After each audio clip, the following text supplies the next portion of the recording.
Assalamualaikum warahmatullahi wabarakatuh. Kami kelompok 1 kelas Lingkungan Bisnis dan Manajemen akan mempresentasikan tentang materi mengelola rantai nilai, teknologi informasi, dan e-bisnis.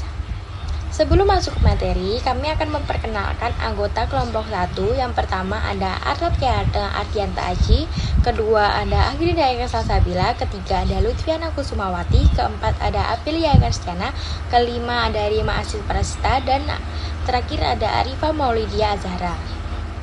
Nah, perkenalkan saya Aprilia Karstiana dengan NPM 250130004. Di sini saya akan mempresentasikan terkait materi organisasi sebagai sebuah rantai. Organisasi dapat dipahami sebagai sistem yang saling terhubung, seperti rantai. Setiap bagian divisi atau unit kerja memiliki tugas masing-masing, tetapi tetap saling bergantung untuk mencapai tujuan bersama. Semua bagian harus bekerja sama atau interdependensi, dan setiap bagian memberi kontribusi pada tujuan organisasi. Selanjutnya, organisasi sebagai sistem input, proses, dan output dengan cara mengubah input atau masukan seperti bahan baku, tenaga kerja, mesin, dan informasi melalui proses atau kegiatan mengolah input menjadikannya output atau keluaran, yaitu produk atau jasa yang bernilai bagi konsumen. Bagian terpenting disebut inti teknis atau technical core, yaitu tempat utama terjadinya proses produksi atau penciptaan nilai. Selanjutnya, organisasi sebagai rantai nilai atau value chain. Organisasi juga dilihat sebagai rangkaian aktivitas yang menambah nilai, mulai dari perencanaan, desain, produksi, dan distribusi. Tujuannya adalah meningkatkan efisiensi, menambah nilai tanpa menaikkan biaya terlalu besar, memenuhi kebutuhan pelanggan. Selanjutnya ada pentingnya feedback. Feedback atau umpan balik diperlukan agar proses berjalan baik. Organisasi membutuhkan 1. Umpan balik seperti ulasan, review, dan kritik saran untuk mengevaluasi hasil, dan memerlukan pengendalian manajerial untuk memperbaiki strategi. Manfaat dari feedback adalah menjaga kualitas, meningkatkan produktivitas, dan menyesuaikan dengan perubahan pasar. Selanjutnya adalah manajemen operasi. Manajemen operasi adalah mengatur proses produksi agar berjalan efektif dan efisien melalui perencanaan, pengawasan, dan pengendalian. Tugas manajer operasi meliputi 1. Pengambilan keputusan penting seperti pemilihan supplier dan bahan baku, lokasi dan teknologi produksi, distribusi produk, dan memastikan kualitas dan perbaikan berkelanjutan.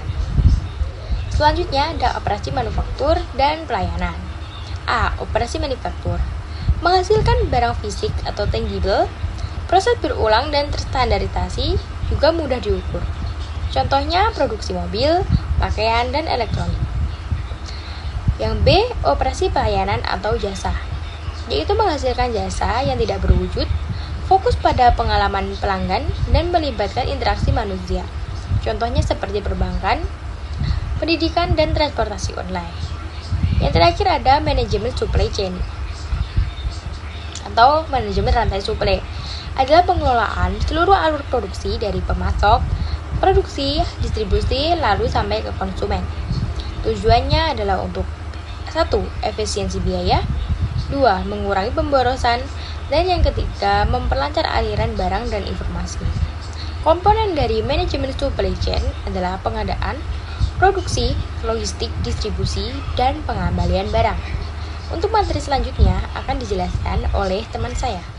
Di sini saya akan menjelaskan tentang tata letak fasilitas. Tata letak fasilitas adalah cara perusahaan mengatur posisi mesin, tenaga kerja, dan area kerja agar proses operasional berjalan dengan efisien, serta mendukung kelancaran rantai nilai dari produksi sampai ke pelanggan.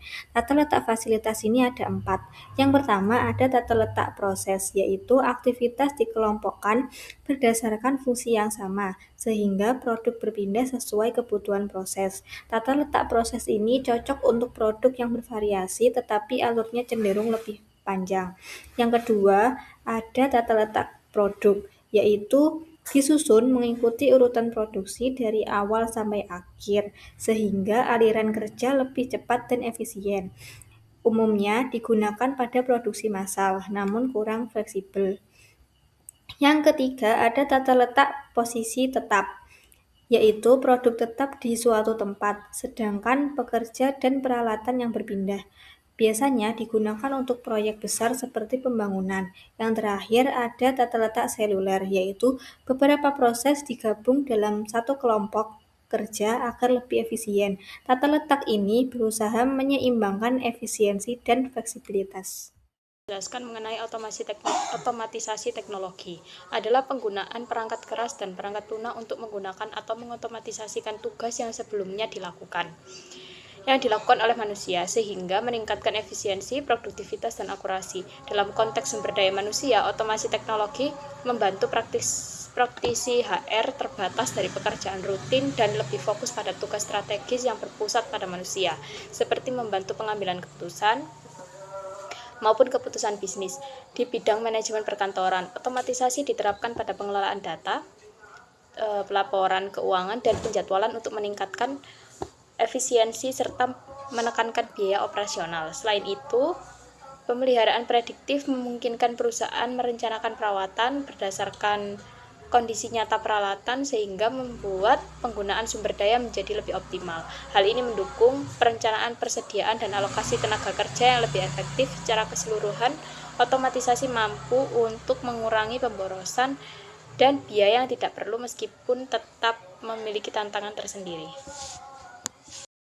Jelaskan mengenai otomatisasi teknologi adalah penggunaan perangkat keras dan perangkat lunak untuk menggunakan atau mengotomatisasikan tugas yang sebelumnya dilakukan oleh manusia sehingga meningkatkan efisiensi, produktivitas, dan akurasi. Dalam konteks sumber daya manusia, otomasi teknologi membantu praktisi HR terbatas dari pekerjaan rutin dan lebih fokus pada tugas strategis yang berpusat pada manusia, seperti membantu pengambilan keputusan maupun keputusan bisnis.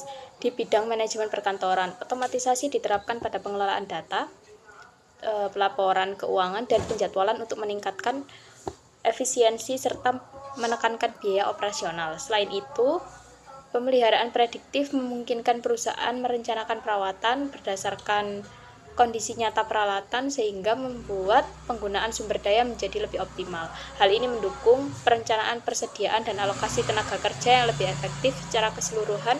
Otomatisasi mampu untuk mengurangi pemborosan dan biaya yang tidak perlu meskipun tetap memiliki tantangan tersendiri. Pada kesempatan kali ini saya akan menjelaskan mengenai manajemen persediaan. Jadi secara sederhana, persediaan merupakan barang-barang yang disimpan oleh suatu organisasi atau perusahaan sebagai cadangan. Nah, barang ini tuh nantinya akan digunakan dalam proses produksi sampai akhirnya dijual kepada konsumen. Jadi secara umum manajemen persediaan itu penting karena dia berhubungan langsung dengan kelancaran operasional perusahaan. Jadi kalau persediaan itu terlalu sedikit, produksi bisa terlambat. Tapi kalau terlalu banyak, justru bisa menambah biaya penyimpanan dan risiko kerusakan barang.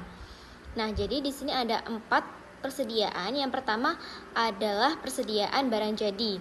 Ini merupakan barang-barang yang sudah melalui seluruh proses produksi dan siap untuk dijual, tetapi belum terjual. Contohnya, itu kalau kita bicara perusahaan sepatu, maka sepatu yang sudah selesai diproduksi dan ada di gudang, itu termasuk ke dalam persediaan barang jadi.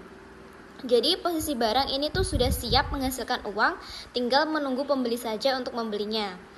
Nah, selanjutnya ada persediaan dalam pengolahan atau juga sering disebut sebagai barang dalam proses. Ini merupakan barang yang masih berada di tahap produksi dan belum selesai. Misalnya dalam pabrik roti, itu kan ada adonan yang sedang dipanggang, itu termasuk ke dalam barang dalam proses. Artinya barang ini tuh sudah menggunakan bahan baku tetapi belum bisa dijual karena belum menjadi produk akhir. Nah, yang ketiga ada persediaan bahan mentah. Ini merupakan bahan dasar yang akan digunakan untuk proses produksi. Contohnya tuh seperti tepung, gula, atau bahan baku lainnya dalam industri makanan. Bahan mentah ini tuh sangat penting karena menjadi titik awal produksi. Kalau bahan mentah tidak tersedia, maka seluruh proses produksi tidak bisa berlangsung atau bisa berhenti. Nah, yang terakhir ada yang disebut sebagai sistem persediaan tepat waktu atau just in time. Ini merupakan sistem di mana bahan baku hanya dikirim atau disediakan saat dibutuhkan oleh proses produksi. Tujuannya itu untuk mengurangi biaya penyimpanan dan menghindari penumpukan barang di gudang. Namun sistem ini tuh juga beresiko. Jadi kalau misal ada keterlambatan pengiriman, maka produksi bisa langsung terganggu. Jadi sistem ini membutuhkan perencanaan yang sangat baik dan kerjasama yang kuat dengan pemasok. Jadi dapat disimpulkan bahwa manajemen persediaan itu mencakup pengelolaan berbagai jenis persediaan, mulai dari bahan mentah, barang dalam proses, hingga barang jadi.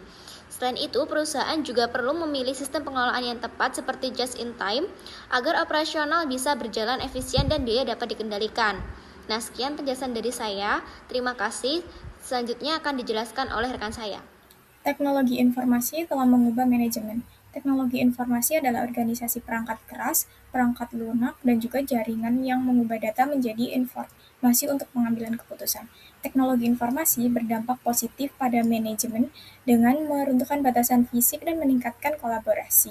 Kemudian yang pertama itu ada batas-batas melebur, kolaborasi meraja. Teknologi informasi menghubungkan individu secara global sehingga jarak dan waktu tidak lagi menjadi penghalang dalam melakukan kerjasama. Contohnya seperti KPP Pratama Malang Selatan, menggunakan aplikasi groupware berbasis web untuk mengintegrasikan alur pemeriksaan pajak, sehingga menurunkan kesalahan jadwal dan memastikan target selesai tepat waktu. Kemudian yang kedua ada manajemen pengetahuan. Mana ini adalah upaya sistematis untuk menghimpun dan berbagi pengetahuan di seluruh organisasi guna mengembangkan budaya belajar. Contohnya seperti PT Bank Mandiri Tbk, mereka mendirikan learning center dan portal e-learning untuk menyimpan dokumen, prosedur, dan pengalaman pegawai. Hal ini berhasil meningkatkan kontribusi inovasi hingga 50%. Yang ketiga ada manajemen dokumen, di mana ini adalah sistem penyimpanan dokumen digital agar mudah diakses oleh karyawan yang membutuhkan. Contohnya itu seperti BRI Cabang Kawi Malang, mereka menerapkan sistem Primen, di mana setiap dokumen nasabah diberi metadata agar staf dapat menemukannya dalam hitungan detik dengan keamanan terjamin. Kemudian ada komunitas online, ini adalah wadah daring, baik berbentuk forum maupun grup diskusi bagi karyawan untuk saling bertukar pengalaman dan juga solusi. Contohnya seperti komunitas pengemudi ojek online Marbun Delivery. Mereka menggunakan grup chat untuk berbagi tips rute dan juga strategi pemasaran yang bisa memperkuat solidaritas serta kinerja tim.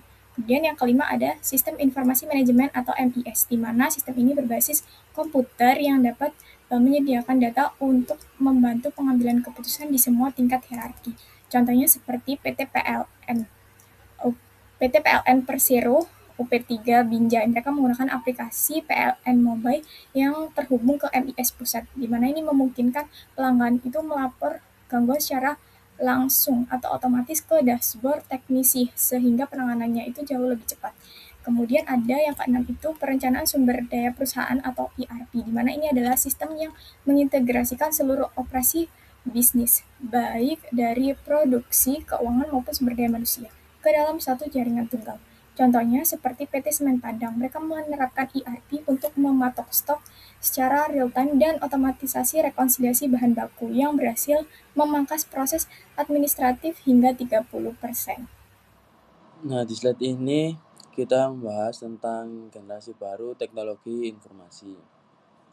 Sekarang ini perkembangan teknologi itu cepat banget.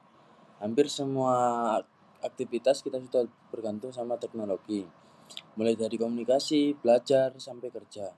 Semuanya jadi lebih mudah karena adanya teknologi informasi. Nah, muncul juga teknologi-teknologi seperti AI dan cloud computing. Teknologi ini bikin pekerjaan jadi lebih cepat dan efisien. Bahkan beberapa sistem sekarang sudah bisa berjalan otomatis tanpa harus selalu dikontrol manusia. Intinya, perkembangan ini terjadi karena kebutuhan manusia yang ingin serba cepat, praktis, dan akurat dalam mendapatkan informasi. Nah, di slide selanjutnya ini kita bahas tentang dampaknya. Dengan adanya teknologi baru, sekarang hampir semua hal jadi digital dan saling terhubung. Contohnya, kita bisa komunikasi dengan cepat lewat chat atau video call tanpa batas jarak. Selain itu, pekerjaan juga jadi lebih efisien karena banyak proses yang sudah otomatis. Teknologi ini juga sudah dipakai di berbagai bidang, seperti kesehatan, pendidikan, dan bisnis. Kedepannya teknologi akan semakin canggih dan bisa bekerja lebih mandiri. Jadi kita sebagai pengguna juga harus mengikuti perkembangan ini supaya tidak tertinggal.